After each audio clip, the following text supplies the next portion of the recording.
সাতক্ষীরার শহীদ আব্দুর রাজ্জাক পার্কে অন্য এক নারীর সঙ্গে স্বামীকে হাতে নাতে ধরে ফেলে এক নারী। অভিযুক্ত মোহাম্মদ ফিরোজ শাহ জেলার বল্লী ইউনিয়ন জামায়াতের যুব বিভাগের যুব ও ক্রীড়া বিভাগের ভারপ্রাপ্ত সেক্রেটারির দায়িত্বে ছিলেন। ঘটনাস্থলের ভিডিও সামাজিক যোগাযোগ মাধ্যমে ছড়িয়ে পড়ে।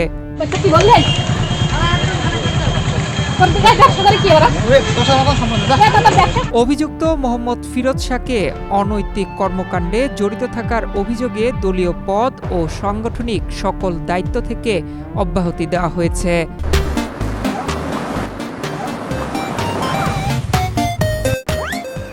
৯ জুলাই বৃহস্পতিবার বাংলাদেশ জামায়াতে ইসলামী ১২ নং বল্লী ইউনিয়ন শাখার আমির মোহাম্মদ মিজানুর রহমান স্বাক্ষরিত এক সাংগঠনিক বিজ্ঞপ্তির মাধ্যমে এই অব্যাহতির ঘোষণা দেওয়া হয়।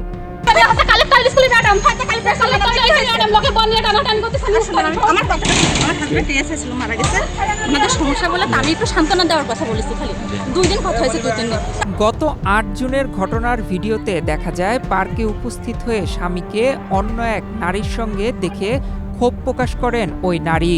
এ সময় তিনি স্বামীর বিরুদ্ধে একাধিক পরকীয়ার অভিযোগ তোলেন। এক পর্যায়ে উভয় পক্ষের মধ্যে তর্ক বিতর্ক, ধাক্কাধাক্কি ও হাতাহাতির ঘটনাও ঘটে। অভিযোগকারী নারীর দাবি, এর আগেও তার স্বামী একাধিক সম্পর্কে জড়িয়েছেন, এমনকি এসবের প্রমাণ নিজের মোবাইল ফোনে রয়েছে বলেও দাবি করেন তিনি। তিনি আরও অভিযোগ করেন, স্বামীকে তালাকের নোটিশ পাঠানো হলেও এখনো প্রয়োজনীয় কাগজপত্রে স্বাক্ষর করেননি। ও বিভিন্ন সময় বিভিন্ন মেয়েদের সাথে সম্পর্ক করে। ও হচ্ছে আমি ওরা ডিভোর্স দিচ্ছি, কিন্তু আমার ডিভোর্স দেবে না, আমার তালাকনামায় সই করবে না, এই করবে না, সেই করবে না করে যাচ্ছে। ডিভোর্স না দিয়েও ও ঘুরে বেড়াচ্ছে। পরকিয়া করে বেড়ায় দীর্ঘদিন। পরকিয়া করে বেড়াচ্ছে। পরকিয়া এই পর্যন্ত 10-11টা করে বেড়াইছে ভাই। রোজ টেইলার্সে এক স্টাফের বউর সাথে, তার বাসায় পুরাতন সাতক্ষীরা, তার বউর সাথে ঈদের আগে সম্পর্ক করছে। সে সবকিছু আমার কাছে আছে। এই ন্যাক্কারজনক ঘটনার পর দলটির ভাবমূর্তি রক্ষার্থে এবং দলীয় শৃঙ্খলা বজায় রাখতে পদক্ষেপ নেয় বাংলাদেশ জামায়াতে ইসলামী।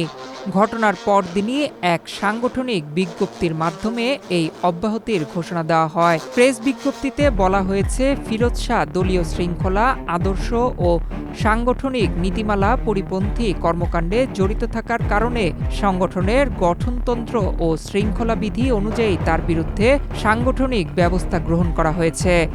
সম্পর্ক করে বিয়ে আমাদের, ও বিয়ের দিনও জালিয়াতি করছে আমার সাথে।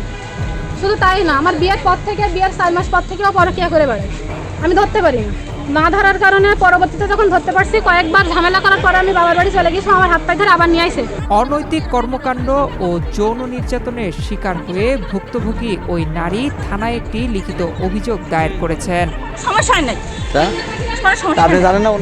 নয়ন বিশ্বাস, বাংলাদেশ প্রতিদিন।